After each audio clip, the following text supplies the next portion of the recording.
soy director de Vialterna. Hoy estamos muy contentos por el lanzamiento de nuestra empresa en México.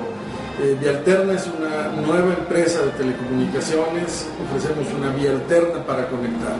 Una vía alterna para conectar máquinas, procesos, personas y negocios.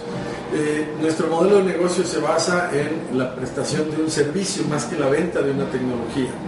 Y en la prestación de estos servicios involucramos tecnologías muy innovadoras para poder utilizar, por ejemplo, el Internet de maneras como nadie más en México lo había hecho antes, para utilizar un medio muy económico, hacer un servicio muy robusto y muy altamente disponible para nuestros clientes.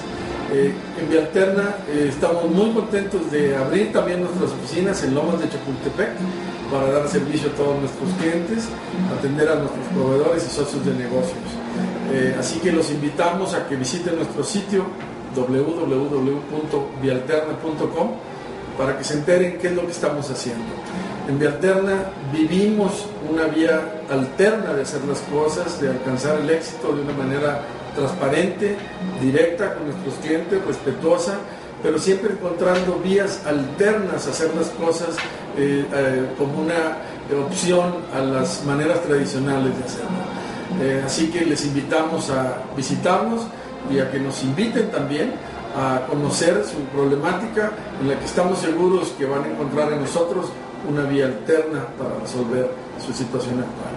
Muchas gracias y buenas noches.